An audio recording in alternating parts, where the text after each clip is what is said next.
ഒരു എഴുത്തുകാരനായി തന്നെയാണ് ആ കഥാപാത്രങ്ങളുടെ പിറകിൽ. പക്ഷെ അത് വളരെ രസകരമാണ്. അത് കാണായ്മയിൽ എത്തുമ്പോഴാണ് അതിന്റെ വിശദമായ ഒരു പ്രതിപാദനം ഈ എഴുത്ത് പദ്ധതിയുമായി ബന്ധപ്പെട്ട് ഒരു ചർച്ചയായി സംവാദാത്മകമായ ഒരു ഇടം അതിൽ കടന്നു വരുന്നത് എന്ന് എനിക്ക് പ്രത്യേകം തോന്നി. അത് പ്രത്യേകം പറയേണ്ടതുമാണ്. അത് അതേപോലെയുള്ള കടലിന്റെ മണത്തിലെയും രണ്ട് വ്യത്യസ്ത കഥാപാത്രങ്ങൾ മായയായാലും സഫിയായാലും അത് രൂപപ്പെടുന്ന പശ്ചാത്തലവും അവരുടെ ജീവിത പശ്ചാത്തലവും സംഘർഷവും എല്ലാം ഇതേ രീതിയിൽ ഏറ്റവും വ്യത്യസ്തമായിട്ടാണ് എഴുത്തുകാരൻ നോവലിസ്റ്റ് ആഖ്യാനം ചെയ്യുന്നത്. അപ്പൊ നരേറ്റീവിന്റെ ഏറ്റവും വ്യത്യസ്തമായ സാധ്യതകളെ മലയാളം ഇപ്പോ ശ്രീ PF മാത്യൂസിലൂടെ കണ്ടുകൊണ്ടിരിക്കുന്നു എന്ന് പ്രത്യേകം പറയുന്നതിൽ സന്തോഷമുണ്ട്. കാണായ്മ പോലൊരു കൃതിയുടെ കാണായ്മയിൽ നിരവധി കാണായ്മകൾ ഒരുമിച്ച് പ്രവർത്തിക്കുന്നുണ്ട്. അതിലെ ദൃശ്യമല്ലാത്ത തിരോധാനമെന്നോ അല്ലെങ്കിൽ അപ്രത്യക്ഷമാകലെന്നോ ഒക്കെ പറയാവുന്ന നിരവധി അർത്ഥത്തിന്റെ അടലുകൾ സാധ്യമാകുന്ന ഒരു വാക്കായി കാണായ്മ സ്വയം നിൽക്കുകയാണെങ്കിൽ ആ കാണായ്മ ലോക സാഹിത്യം മുഴുവൻ അത് ഐഡന്റിറ്റി ക്രൈസിസിന്റെ ഒരു പ്രതിനിധാനം കൂടിയാണ് കാണായ്മ. എന്റെ സ്വത്വം എവിടെയെന്ന് ഞാൻ അന്വേഷിക്കുമ്പോൾ തന്നെ അതിനകത്തൊരു കാണായ്മയാണ്.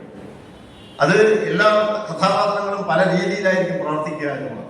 അല്ലെങ്കിൽ നമ്മൾ ഇംഗ്ലീഷിൽ പറയുന്ന ഗ്രീഫ്, കഠിനമായ വ്യഥ, അല്ലെങ്കിൽ സൊസൈറ്റൽ ഡിറ്റാച്ച്മെന്റ്, ഈ സമൂഹത്തിൽ നിന്നുള്ള തന്റെ അകൽച്ച, ഇതിനോടുള്ള പൊരുത്തപ്പെടാത്ത അവസ്ഥ, ഇതൊക്കെ ഈ കാണായ്മയായി പരിണമിക്കുന്നുണ്ട്. വ്യക്തികൾ കാണുമ്പോൾ തന്നെ കാണാതിരിക്കുന്നു എന്ന ഒരു പ്രയോഗം ഇതിനകത്തുണ്ട്.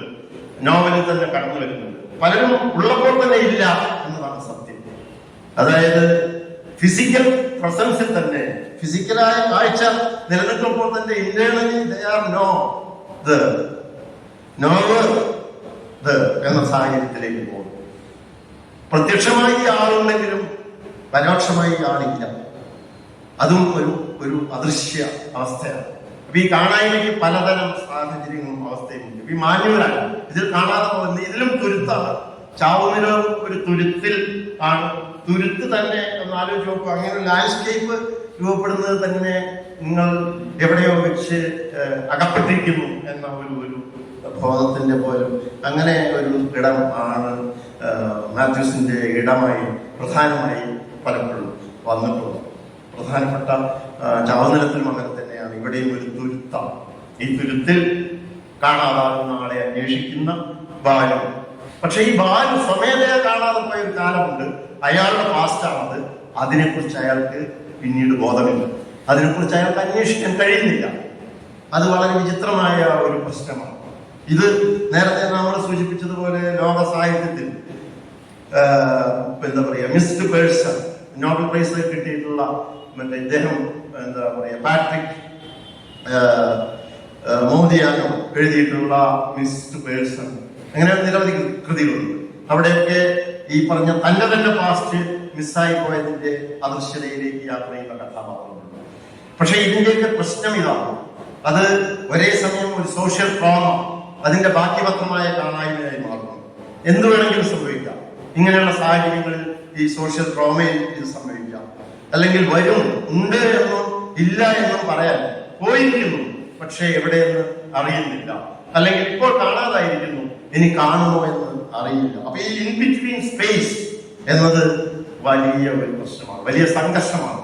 അപ്പോ ഒരു പത്രപ്രവർത്തകനായിട്ടാണോ അല്ലെങ്കിൽ അതിനു മുമ്പോ അതിനുശേഷമോ അദ്ദേഹം കാണുന്ന ഒരു പ്രധാന വാർത്തയാണ്.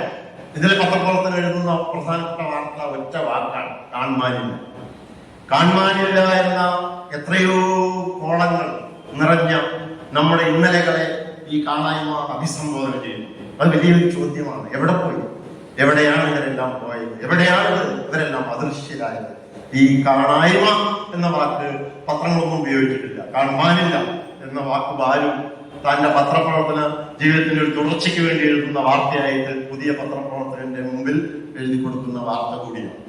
നിങ്ങൾ എഴുതി അവസാനത്തെ വാർത്ത എഴുതും എന്ന് പറയുമ്പോൾ എഴുതുന്നത് കാൺമാനില്ല എന്നതാണ്. അങ്ങനെ നോക്കുമ്പോൾ ഈ പറഞ്ഞ ഈ നരേറ്റർക്ക് തന്നെ, അല്ലെങ്കിൽ ഇതിനകത്ത് നോവലിസ്റ്റിന് തന്നെ ഇതിന് ചില അഭിപ്രായങ്ങളുണ്ട്. സുന്ദരി എന്ന ട്രാൻസായ ക്യാരക്ടർ ആദ്യം ബാലുവിനെ വന്ന് കണ്ട് മടങ്ങുന്ന പശ്ചാത്തലത്തിൽ അവൾ ഈ വേലിക്ക് അപ്പുറത്തേക്ക് മടങ്ങി എന്നതിൽ പക്ഷേ എഴുത്തുകാരൻ സംതൃപ്തനാകുന്നില്ല. അതാണ് ഈ വാക്കിന്റെ ഒരു പ്രധാന പ്രശ്നമായി തീരുന്നത്. അവിടെ കാണാതായി എന്ന് പറയുന്നതായിരിക്കും നല്ലത് എന്ന് തന്നെ നോവലിസ്റ്റ് വീണ്ടും എഴുതുന്നു. കാണാതായി എന്ന് പറയുന്നതായിരിക്കും കൂടുതൽ ഉചിതം. പിന്നെ അടുത്ത തവണ സുന്ദരി വന്നു പോകുമ്പോൾ കാണാതായി എന്ന് തന്നെ വേലിക്കപ്പുറത്തേക്കാണെങ്കിലും നമ്മുടെ പ്രത്യക്ഷമായ ദൃശ്യപരതയിൽ നിന്ന് പോകുമ്പോഴും അത് കാണാതായി എന്ന് ബാലുവിന് തോന്നുകയാണ്. അങ്ങനെ ഒരേ സമയം ഈ കപ്പിത്താൻ എന്ന് വിളിക്കപ്പെടുന്ന മാഞ്ഞൂരാൻ കാണാതാകുമ്പോഴോ, സുപ്രനാരെയും കാണാതാകുമ്പോഴോ, പാത്തുമ്മ കാണാതായി പിന്നീട് ആത്മഹത്യ ചെയ്യപ്പെടും. ഇങ്ങനെ പലരും കാണാതാവുന്നു. ചിലരുടെ മരണം സ്ഥിരീകരിക്കപ്പെടാത്ത, ഒരിക്കലും ഐഡന്റിഫൈ ചെയ്യപ്പെടാത്ത നിലവിലുള്ള അവസ്ഥ. അതാണ് ഈ കാണായ്മയുടെ ഏറ്റവും വലിയ ഒരു ഭാരവും ആഘാതവുമായി ഈ നോവലിനെ പൊതിഞ്ഞു നിൽക്കുന്നത്. അതൊരു പ്രധാനപ്പെട്ട വശമാണ് നോവലിന്റെ. രണ്ടാമത്തെ വശം എന്ന് ഞാൻ നേരത്തെ പറഞ്ഞതുപോലെ അവനവനെ കാണായ്മയാണ്. തന്റെ പകുതി ലോകം കാണാതെ നിൽക്കുന്ന ബാലു, തന്റെ തന്നെ പകുതിയില്ല. അയാൾക്ക് അത് അന്വേഷിക്കാനുള്ള പലതരം ശ്രമങ്ങളും ബാലു നടത്തുന്നുണ്ട്, പക്ഷെ പരാജയപ്പെട്ടു പോകുന്നു. അപ്പോ തന്നിലെ തന്നെ ഓട്ടോബയോഗ്രഫിക്കലി തന്റെ പൂർണ്ണമായ ദൃശ്യപരത ഇല്ലായ്മ, ഓർമ്മ ഇല്ലായ്മ. അവിടെ ഓർമ്മ ഉണ്ടെങ്കിലാണല്ലോ തന്റെ 15 കൊല്ലത്തെ അദൃശ്യവാസം എവിടെയായിരുന്നു, എന്തു പറ്റി തനിക്ക് എന്ന അറിവില്ലായ്മ. ഈ കാണായ്മ അറിയായ്മ കൂടിയാണ്. ഈ അറിയുമായിരുന്നെങ്കിൽ ഇത് കാണായ്മയാകില്ല. നിങ്ങൾ എപ്പോഴൊന്ന് അറിയുന്നു അതോടുകൂടി അത് ദൃശ്യപരമായി തീരുന്നു. നിങ്ങൾക്ക് എപ്പോൾ ഓർമ്മ വരുന്നു അപ്പോഴത് ദൃശ്യപരമാകുന്നു. പക്ഷെ നിർഭാഗ്യവശാൽ അങ്ങനെ സംഭവിക്കാത്ത ഒരു പ്രശ്നം. അങ്ങനെ സമാന്തരമായ രണ്ടാമത്തെ കാണായ്മ, അവനവനെ തന്നെ കാണായ്മയായിട്ടുള്ള ഒരു ഐഡന്റിറ്റി ക്രൈസിസ് അയാളിൽ കിടന്ന് പ്രവർത്തിക്കുന്നു. മറ്റൊരു കാണായ്മ കൂടി നോവലിൽ പ്രവർത്തിക്കുന്നുണ്ട് എന്ന് എനിക്ക് തോന്നി. പ്രത്യേകമായി അത് എഴുത്തുമായി ബന്ധപ്പെട്ടതാണ്. അത് നരേഷൻ ഒരു കഥയുടെ കാണായ്മ. കഥയില്ല, തനിക്ക് കഥ എഴുതാൻ കഴിയുന്നില്ല. തന്റെ കഥ എവിടെ? തന്റെ കഥ അദൃശ്യമായി നിൽക്കുന്നു. അപ്പോ എനിക്ക് കഥയില്ല, എഴുതാനൊന്നുമില്ല എന്ന് പറയുമ്പോൾ അതിനെ നേരിടുന്ന, അയാളെ ബൗദ്ധികമായി പ്രേരിപ്പിക്കുന്ന പോൾ ഡേവിഡ് എന്ന് പറയുന്ന മറ്റൊരു എഴുത്തുകാരൻ പറയുന്നുണ്ട്, അതിങ്ങനെ ഉണ്ടാവില്ലല്ലോ, ഉണ്ടാക്കുകയാണല്ലോ. എനിക്ക് കഥയില്ല, എഴുതാൻ കഥയില്ല എന്ന് പറയുമ്പോൾ പറയുന്ന പരിഹാസം പോലെയാണെങ്കിൽ പോലും നമ്മൾ ഉണ്ടാക്കുകയാണല്ലോ. വലിയ എഴുത്തുകാരെയൊക്കെ പുള്ളി ഉദ്ധരിക്കുന്നുണ്ട്. അത് വളരെ രസകരമായ കാര്യമാണ്. ബൽസാക്കിനെയോ ദസ്തയേവ്സ്കിയെയോ പോലെയുള്ള എഴുത്തുകാരെയൊക്കെ അദ്ദേഹം ഉദ്ധരിച്ചുകൊണ്ട് പറയുന്നത്, ഇവരൊക്കെ എഴുതിക്കൊണ്ടേ ഇരുന്നില്ലായിരുന്നെങ്കിൽ ഇവർ പട്ടിണി കിടന്ന് മരിക്കുമായിരുന്നു. പട്ടിണി കൊണ്ട് എഴുത്ത് ഉണ്ടായവർ. അതുകൊണ്ട് നമ്മുടെ ടോം പുള്ള എന്നാണ് അദ്ദേഹത്തിന്റെ അദ്ദേഹത്തിന്റെ കഥയെ കുറിച്ച് പറഞ്ഞുകൊണ്ട് പറയുന്നുണ്ട്, അദ്ദേഹത്തിന്റെ ഇത് ഇപ്പോൾ അകപ്പെട്ടിരിക്കുന്ന ഒരു അവസ്ഥ പോലുള്ള ഒരു അവസ്ഥയിൽ അദ്ദേഹമാണെങ്കിൽ അദ്ദേഹം ആദ്യം എഴുതി തുടങ്ങും. എന്താണ് എഴുതുന്നത് എന്നുള്ള ഒരു ഐഡിയ ഉണ്ടാവില്ല. എഴുതി കുറച്ച് മുന്നോട്ട് പോകുമ്പോൾ ഈ എഴുത്തൊരു ട്രാക്കിൽ കയറും. ആ ട്രാക്കിൽ കയറുമ്പോൾ അത് ശരിയായ എഴുത്തായി പരിണമിക്കും.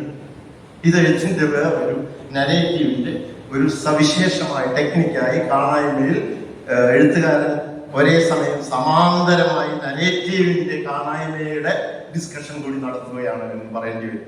അപ്പൊ ഒരേ സമയം കാണാത്ത മറ്റൊരു സമൂഹത്തിലെ തന്റെ തന്നെ തൊട്ടടുത്തുള്ളവർ കാണാതാകുന്നു, തന്റെ തന്നെ പകുതി കാലഘട്ടത്തെ കാണാതിരിക്കുന്നു, താൻ എഴുതാൻ ശ്രമിക്കുന്നതിൽ എന്തെഴുതണമെന്ന് കാണാതിരിക്കുന്നു, ആ നരേറ്റീവ് സാധ്യമല്ലാതിരിക്കുന്നു. അതിന്റെ അദൃശ്യാത്മകത, കഥാത്മകത, അതിന്റെ ഇല്ലായ്മ, അതിന്റെ അവതരിപ്പിക്കാനുള്ള ശക്തിക്കുറവ് പ്രശ്നമായി നിൽക്കുന്നു. ആ സങ്കീർണത മാത്രമല്ല, അങ്ങനെ എഴുതി തുടങ്ങിയ നോവൽ ഫലത്തിൽ കാണാതാവുക തന്നെ ചെയ്യുന്നു. അയാൾക്ക് പൂർത്തിയാക്കാൻ കഴിയുന്നില്ല. ഈ നോവലിൽ കാണാതായി പോകുന്ന ഏറ്റവും പ്രധാനപ്പെട്ട ഒന്ന് നിരവധി മനുഷ്യരോടൊപ്പം ബാലു എഴുതി വന്ന നോവലാണ്. കാരണം അയാളുടെ പത്രപ്രവർത്തനം നിർത്താൻ ഒരു ഘട്ടത്തിൽ അയാളുടെ പത്രപ്രവർത്തനം അവസാനിക്കുന്നു. കാണാതാകുന്നവരുടെ കഥ മതിയായിക്കൊണ്ട് അതിനൊരു ക്രൈം സ്വഭാവത്തിലേക്ക് മാറ്റാൻ ഈ കൈപ്പാട് എന്ന് പറയുന്ന എഡിറ്റർ പറയുന്നു. ഇദ്ദേഹം ജോലി പിന്നെ പ്രശ്നത്തിലായിട്ട് അടുത്ത പത്രപ്രവർത്തനെ കാണാൻ പോകുമ്പോൾ താൻ ജോലി ചെയ്ത ഇടത്തെ ഈ തുരുത്തിലെ പ്രസ് പ്രതിസന്ധിയിലായി അയാൾ നിർത്തുമ്പോൾ നീ പോയി ഞാൻ പറയുന്ന ആളെ കാണണമെന്ന് പറഞ്ഞ് പോയി ഒടുവിൽ ഒരു ഈ മേഖലയിൽ ജോലി ചെയ്യുന്ന കോമ എന്ന് പറയുന്ന ആളെ കാണുകയും അദ്ദേഹം വീണ്ടും അയക്കുന്ന അടുത്ത പത്രപ്രവർത്തകരുടെ അടുത്ത് പോയി സംസാരിക്കുകയും ചെയ്യുന്നു. അപ്പോ അദ്ദേഹം ചോദിക്കുന്ന ചോദ്യം അല്ല, ഈ പറയുന്നൊരു കാര്യം, ഞാൻ കോമ പോയി കണ്ടിരുന്നു, അദ്ദേഹം താങ്കളുടെ അടുത്തേക്ക് വരാൻ പറഞ്ഞിട്ട് വന്നതാണ് എന്നൊക്കെ പറയുമ്പോൾ ഇയാൾ ഒരൊറ്റ ചോദ്യം, നീ കോമയുടെ ആളാണെന്ന് മാത്രം പറഞ്ഞാൽ പോരെ, വെറുതെ ഇത്രയും ദീർഘിപ്പിക്കേണ്ട കാര്യമുണ്ടോ എന്ന് ചോദിക്കുന്നുണ്ട്. ഈ ദീർഘിപ്പിക്കേണ്ട കാര്യമുണ്ടോ എന്നത് നരേറ്റീവിലെയും എഴുത്തിലെയും പ്രധാനപ്പെട്ട ഒരു സൂചകവാക്യമാക്കി ആയി കാണാനായി കിടക്കുകയാണ്. കാരണം കുറച്ച് കഴിയുമ്പോൾ വീണ്ടും ഒരു ചോദ്യം അദ്ദേഹം ചോദിക്കും, നിനക്ക് കോമയോടാണ് താല്പര്യമല്ലേ? ഫുൾ സ്റ്റോപ്പ് ഇല്ല എന്ന് വെച്ചാൽ പൂർണ്ണവിരാമം ഒന്നും അവസാനിക്കുന്ന എഴുത്ത് ബാലുവിൽ കാണുന്നില്ല എന്ന പ്രശ്നമാണ്. പക്ഷെ പൂർണ്ണത വേണം, ഈ എഡിറ്ററെ സംബന്ധിച്ച് പൂർണ്ണത വേണം. ഈ കോമയിലിട്ട് കളിക്കുന്ന പരിപാടി വേണ്ട, കാരണം വാർത്തയാണ്. ഇതാണ് നേരത്തെ പറഞ്ഞ പോലെ എല്ലാം മാനകവൽക്കരിക്കപ്പെട്ട മാനക ഭാഷയിലേക്ക് സ്റ്റാൻഡർഡൈസ് ചെയ്യപ്പെട്ട നിങ്ങളുടെ എഴുത്തുകാരൻ്റെ എവിടെ പോകും? ഹെമിംഗയെ അഭിമുഖീകരിച്ച വലിയ പ്രശ്നമായിരുന്നു. ഹെമിംഗയെ പത്രപ്രവർത്തനം മതിയാക്കിയതിന്റെ സംഘർഷം ഭയങ്കരമാണ്. സംഘർഷം എന്ന് പറഞ്ഞാൽ ഹെമിംഗയുടെ പത്രപ്രവർത്തകനും ഹെമിംഗയുടെ എഴുത്തുകാരനും തമ്മിലായിരുന്നു സംഘർഷം. ഭയങ്കരമായ അദ്ദേഹം അത് വിശദമായി എഴുതിയിട്ടുള്ളതാണ്. അതെല്ലാ വലിയ എഴുത്തുകാർക്കും ഉള്ള ഒരു പ്രശ്നമാണ്. അങ്ങനെ ഉള്ള ഒരു ഇടത്ത് ഇത് വളരെ സുപ്രധാനമായ ഒരു വിഷയമായിട്ട് മാറുകയാണ്. അപ്പൊ ഇതില് അതുപോലെ അദ്ദേഹത്തിന്റെ ഏറ്റവും മാനസികമായി അടുപ്പമുള്ള അല്ലെങ്കിൽ പിന്നെ പത്നിയെ കൊന്നതാണ് എന്ന് പോൾ ഡേവിഡിനോട് അല്ലെങ്കിൽ അങ്ങനെയുള്ള ആരോപണം പോൾ ഡേവിഡ് നേരിട്ട് കൊണ്ടിരിക്കുമ്പോൾ പോൾ ഡേവിഡ് ചോദ്യം ചോദിക്കുന്നുണ്ട്, നീ അത് വിശ്വസിക്കുന്നുണ്ടോ? ഇല്ല, ഞാൻ അറിയുന്ന നിങ്ങൾ അത് ചെയ്യില്ല, ഞാൻ അറിയുന്നപ്പോൾ ഒരിക്കലും അത് ചെയ്യില്ല. അപ്പൊ ഇയാൾ ആകെ വയലന്റ് ആവുകയാണ്. നീ എന്നിലെ എത്ര ആളെ കണ്ടിട്ടുണ്ട് എന്നാണ് ചോദ്യം. ഈ കാര്യം നിങ്ങൾ ചെയ്തിട്ടില്ല എന്ന മറുപടി ആണ് അയാളെ പ്രകോപിതനും ഏറ്റവും അധികം പിന്നെ ഹിംസാത്മക അവസ്ഥയിലേക്കും എത്തിക്കുന്നത് എന്നത് ഇയാളെ നടുക്കമുണ്ടാകും. പക്ഷേ ഈ ചോദ്യം എല്ലായ്പ്പോഴും പ്രസക്തമാക്കി ഈ പുസ്തകം, ഈ നോവൽ നിലനിർത്തുകയാണ്. ഓരോ വ്യക്തിയിലെയും എത്ര വ്യക്തികളെ നിങ്ങൾ കാണുന്നുണ്ട്, നിങ്ങൾ കണ്ടിട്ടുണ്ട്? ഇതാണ് സുപ്രധാനമായ ചോദ്യം. ഈ ചോദ്യത്തിന് മുമ്പിൽ ഫിസിക്കലി അപ്രത്യക്ഷമായത് മാത്രമല്ല, ഈ ഇരിക്കുന്നവരും നിൽക്കുന്നവരും നമ്മൾ വിനിമയം ചെയ്യുന്ന എല്ലാ മനുഷ്യരിലും കാണായ്മയുണ്ട് എന്ന് നോവൽ പ്രത്യേകം പറയും. ഈ കാണായ്മയെ കുറിച്ചുള്ള അതിതീവ്രമായ ഒരു സന്ദിഗ്ധത ഈ കാണായ്മ എന്ന നോവൽ ബാക്കി നിൽക്കുന്നു. അത് വളരെ വളരെ പ്രധാനപ്പെട്ട ഒന്നായി മാറുകയാണ് എഴുത്തിൽ. ഇത് നമ്മൾ നേരത്തെ പറഞ്ഞ പോലെ സ്ഥലപരമായ ഇരുണ്ട സാഹചര്യം മാത്രമല്ല, അത് വലിയ തോതിൽ ഫിലോസഫൈസ് ചെയ്യാൻ വേണ്ടി അല്ലെങ്കിൽ ദാർശനികവൽക്കരിക്കാൻ വേണ്ടി ഒരുപക്ഷെ മാത്യൂസ് ചെയ്യുന്നതല്ല. പക്ഷേ മാത്യൂസ് എപ്പോഴും അഡ്രസ് ചെയ്യാൻ ശ്രമിക്കുന്നത് ഇതുപോലെയുള്ള ഈ കാണായ്മകളുടെ ഒരു സംഘാടനമായി നമ്മുടെ ജീവിതം, നമ്മുടെ സമൂഹം നിൽക്കുന്നു എന്നത് അദ്ദേഹം പ്രത്യേകമായി. അതുകൊണ്ടാണ് പലപ്പോഴും, അല്ലെങ്കിൽ അന്ന് ചാവുനത്തിന് ഒരു സർറിയലിസ്റ്റിക് ഭാഷ, ഇവിടെ അങ്ങനെ പറയാനില്ലെങ്കിൽ പോലും ഇത് രേഖീയമായ കഥ പറച്ചിലാക്കാൻ ശ്രമിക്കാതെ മുന്നോട്ട് പോകണതില്ല. എന്തുകൊണ്ട് സർറിയലിസ്റ്റിക്കായി എഴുതുന്നു എന്ന് ചോദിച്ചാൽ, ചില സന്ദർഭങ്ങൾക്ക് ഏറ്റവും അനുകൂലമായ ഒരു ആവിഷ്കാര സാധ്യത അതായി മാറുന്നു എന്നതുകൊണ്ടാണ്. അല്ലെങ്കിൽ ലാറ്റിൻ അമേരിക്കൻ എഴുത്തുകാർ തെരുവിൽ ചോര എഴുതുന്നു എന്നൊക്കെ എഴുതുന്നു, അപ്പൊ അങ്ങനെ എഴുതാൻ കഴിയും എന്നുള്ളതാണ്.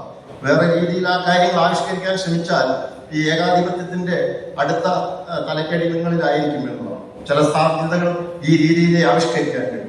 അങ്ങനെ മാത്രമാണ് അതിന്റെ ശക്തി കൂടുതൽ എന്താ പറയുക, അതിന്റെ ഗ്രാവിറ്റി വർദ്ധിതമായി നിൽക്കുന്നത് എന്നതും ഈ എഴുത്തുകാരൻ തിരിച്ചറിയുന്നു.